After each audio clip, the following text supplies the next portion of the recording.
The Aussies continue their rich legacy, but now the skipper has decided to take a sabbatical. The BCCI focuses on the upcoming T20 World Cup in South Africa with many domestic tournaments on the way.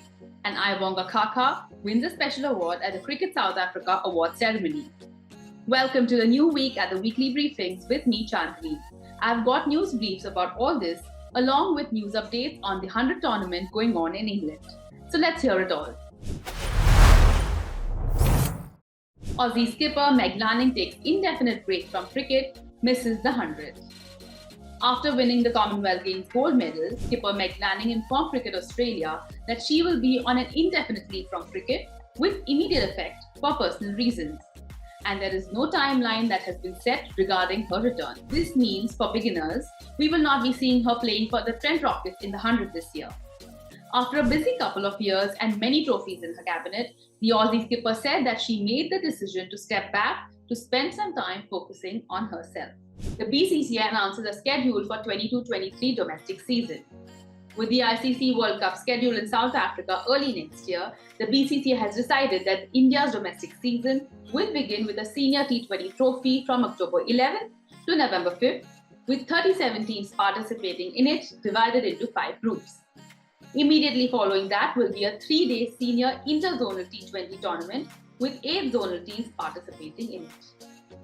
Again, with the T20 World Cup preparation in mind, the Senior T20 Challenger Trophy with 7 teams will be played from November 20th to November 26th. Then South Africa will also see an inaugural ICC Under-19 Women's T20 World Cup in January as well. An Under-19 T20 Trophy and Challenger Trophy has been scheduled from October 1st to November 7th. The Under-19 players will also face off in 17 one-day matches starting December 7th. Lastly, for the first time, the BCCI will be conducting one-day tournament for players at the under-16 level as well. So all in all, the BCCI is leaving no stone unturned for the ICC T20 World Cup. Lisa KEIGHTLEY to leave as England's coach after the India series. Lisa KEIGHTLEY has decided to go back home after the England-India series, which begins on September 10th. Both Lisa and the cricket board came to this mutual decision before the Commonwealth Games. 50-year-old coach from Australia took charge of the squad in January 2020 and led England to the semi-final of the T20 World Cup that year. And after that, she led the team to the final of the Cricket World Cup this year as well. The cricket board has accepted her decision since it will allow the next coach to have enough time with the squad ahead of the ICC T20 World Cup in South Africa early next year. Updates on the 100. Defending champions, the Oval Invincibles started the second edition of the 100 with a thumping win over the Northern Superchargers at the Oval.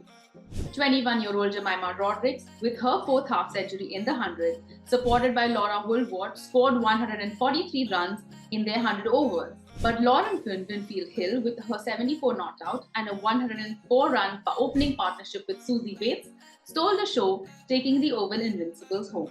Things turned around for the Northern Superchargers in a thrilling encounter at Headingley as they held their nerve against the London Spirit to win their first match of the season. The Superchargers scored 127 runs, and even though Sophie Luff kept her spirit high, she was running out of partners, and soon the London Spirit eventually lost just by 5 runs. All-rounder Marizanne Kapp starred as the Oval Invincibles continued their winning momentum, beating the Trent Rockets by 5 wickets. The Rockets made a good start, Smith being the only casualty in the power play, but in the end they scored only 112 runs. In reply, the Invincibles captain Susie Bates showed a positive intent, and then some tiny boundaries by Marizanne Kapp saw the Invincibles home. In the most recent match, Southern Brave beat Manchester Originals by 9 wickets to stay on top of the table. Smriti Mandhana, who hit 43 of 25 balls, and Danny White, who put up 64 from 43 balls, were on fire, setting a target of 136 runs. Team Originals looked on course to victory while chasing thanks to Emma Lamb's 57. But Brave pulled things back in style thanks to Amanda Jane Wellington's 3 wickets and Lauren Bell's 2 wickets. AYABONGA KHAKA named the South Africa Player of the Year at the CSA Awards. Pacer AYABONGA KHAKA was the big winner at the Cricket South Africa Annual Awards for the 21-22 season. KHAKA was named the Player of the Year as well as the Players' Player of the Year, which is special because she was chosen by her teammates. Retired Lizelle Lee won the T20 International Player of the Year, while Laura Woolward walked away with the ODI Player of the Year. That ends this week's news updates. Do drop in your thoughts. We would love to hear them. Until next week, remember to think positive and be happy.